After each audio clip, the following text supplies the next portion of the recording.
Good morning, সবাই কেমন আছেন? আর একটা নতুন ব্লগে সবাইকে স্বাগত জানাই। এই যে রেডি হয়ে গেছি, আজকে তো মন্দিরে মাসিক সৎসঙ্গ আছে, টোটো এসেছে। ওয়েদার ভীষণ খারাপ, এক্ষুনি বৃষ্টি হয়েছিল, এই যে জল জমে আছে, এখন একটু ফাঁক দিয়েছে। 10টা বাজে, 10:30 থেকে সৎসঙ্গ।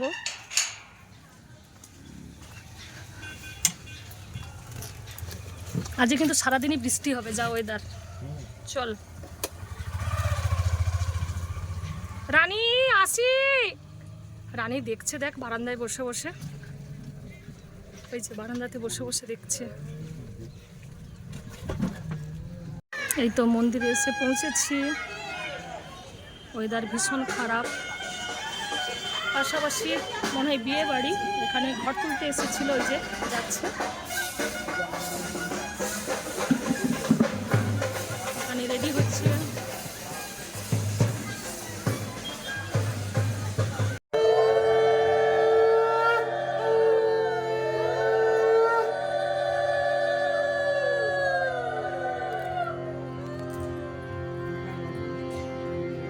राधा चरणी नाम जगाए शैले कल कलेश सर्वनाश सुख पावे सब दुख हरे ऐसा नाम पाए। गुरु ब्रह्मा गुरु विष्णु गुरु देव महेश्वर गुरुदेव ब्रह्मा तस्मै श्री गुरवे नमः। তুমি গুরুতে বা সতে চিত্ত সংলগ্ন করে আত্মোন্নয়নে যত্নবান হও।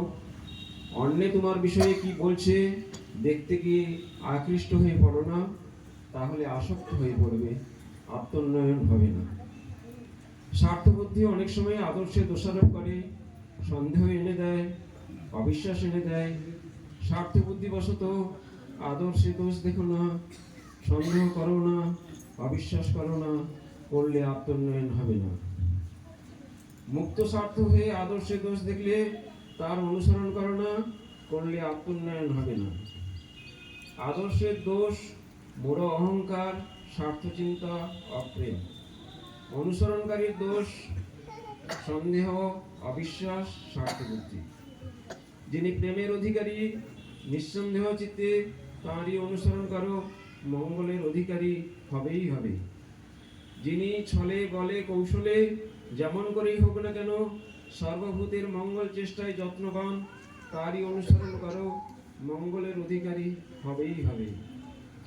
যিনি কোনো প্রকারে কাহাকেও দুঃখ দেন না, অথচ অসতেরও প্রশ্রয় দেন না, তারই অনুসরণ করো, মঙ্গলের অধিকারী হবেই হবে।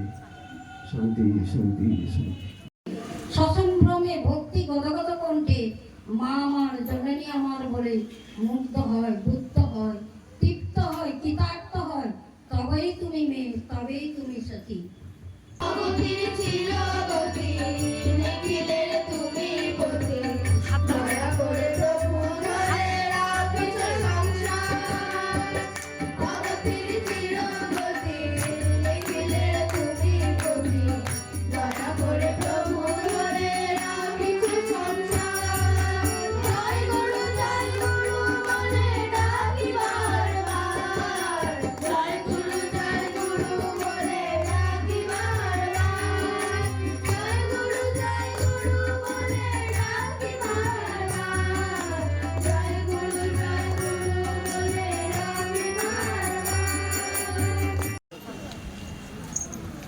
এখানে আমার উপস্থিত, আমার এখানে স্বামী দেবতা আছে, তার চরণে প্রণাম, এবং শ্রদ্ধেয় দাদারা ও ভক্তিমতী মায়েরা এবং ছোট ছোট ভাই বোনেরা যথাযোগ্য স্থানে আমার প্রণাম, জয়গুরু ও ভালোবাসা জানাই।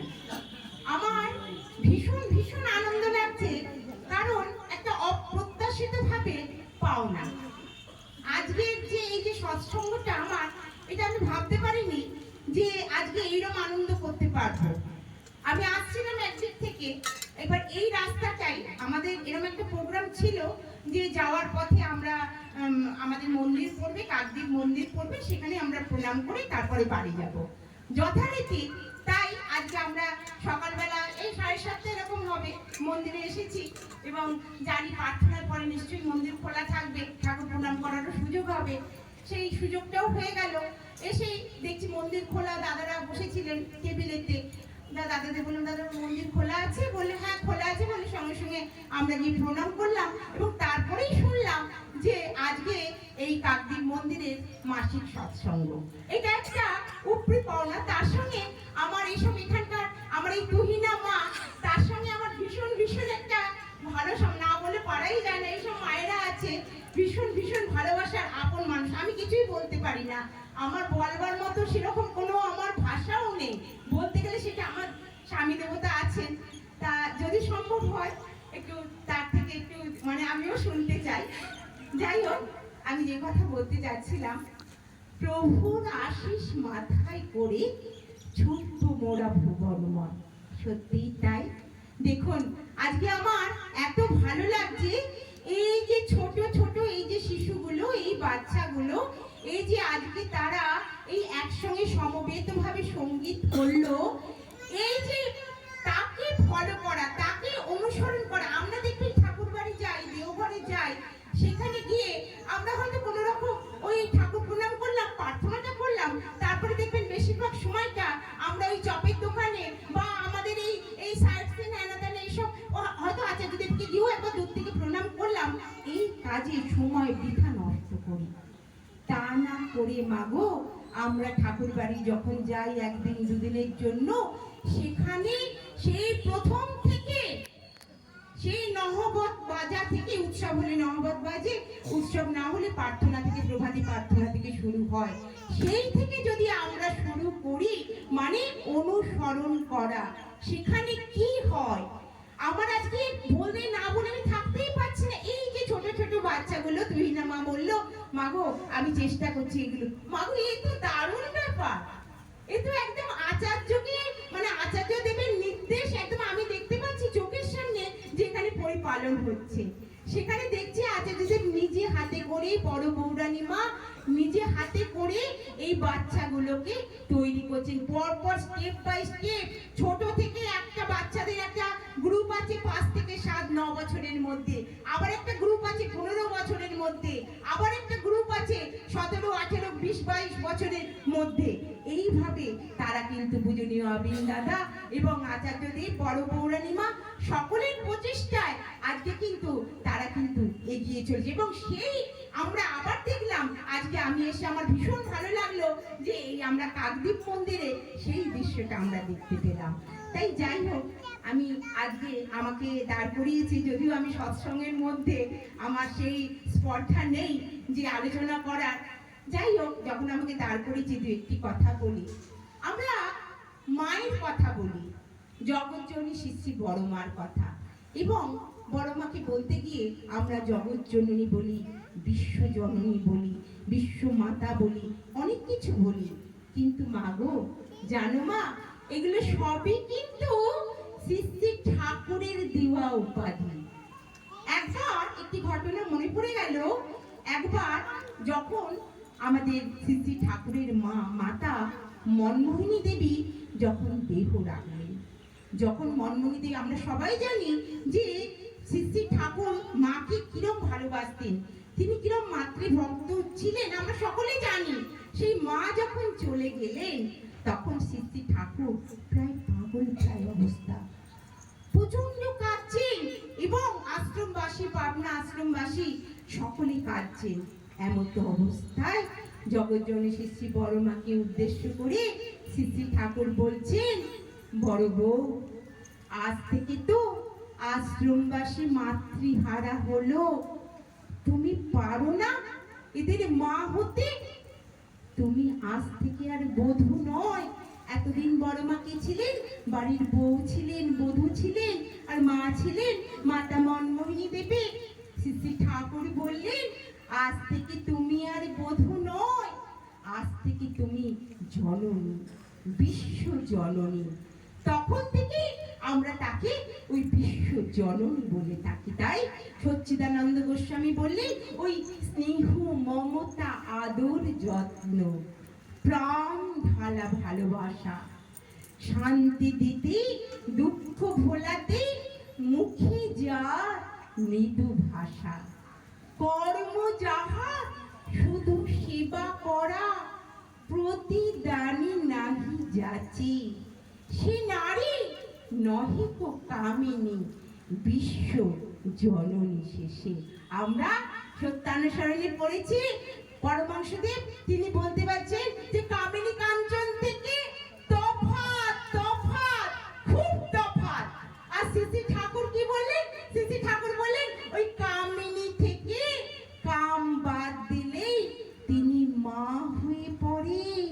আর মা মাই, কামিনী নয় গো। মায়ের শেষে ঘি দিয়ে ভাবলেই সর্বনাশ। দেখুন শ্রী ঠাকুর কোথায় আঘাত করেছেন। তাই ঠাকুর আমরা দেখি, দেখুন আমরা বড় মার যখন আমরা জীবনে নিয়ে আলোচনা করি, বড় মার ক্ষেত্রে আমরা শুনেছি শ্রী ঠাকুর তার একমাত্র তার উদ্দেশ্য ছিল শ্রী ঠাকুর কিসে খুশি হন, তিনি কিসে ভালো থাকেন, তার সর্বদিকটা। পুরুষোত্তমং বন্দে পুরুষোত্তমং পরম প্রেমময় শ্রী শ্রী ঠাকুর অনুকূল চন্দ্র জি কি, পরম প্রেমময় শ্রী শ্রী ঠাকুর অনুকূল চন্দ্র জি কি, পরম প্রেমময় শ্রী শ্রী ঠাকুর অনুকূল চন্দ্র জি কি, পরমারাধ্যা জগৎ জননী শ্রী শ্রী বড়মা কি, পরমারাধ্যা জগৎ জননী শ্রী শ্রী বড়মা কি, পরমারাধ্যা জগৎ জননী শ্রী শ্রী বড়মা কি, পরম পূজ্যপাদ শ্রী শ্রী বর্দা কি, পরম পূজ্যপাদ শ্রী শ্রী বর্দা কি, পরম পূজ্যপাদ শ্রী শ্রী বর্দা কি, পরম পূজ্যপাদ শ্রী শ্রী আচার্য দেব কি, পরম পূজ্যপাদ শ্রী শ্রী আচার্য দেব কি, পরম পূজ্যপাদ শ্রী শ্রী আচার্য দেব কি, সৎ সঙ্গ কি, সৎ সঙ্গ কি, সৎ সঙ্গ কি, বন্দে পুরুষোত্তমং, বন্দে পুরুষোত্তমং, বন্দে আর্য পিতৃ, বন্দে আর্য পিতৃ, বন্দে মাতৃবর্গং, বন্দে মাতৃবর্গং, বন্দে অহং কৃষ্ণ দৈবতং, বন্দে অহং কৃষ্ণ দৈবতং, বন্দে পুরুষোত্তমং, বন্দে পুরুষোত্তমং, বন্দে পুরুষোত্তমং, বন্দে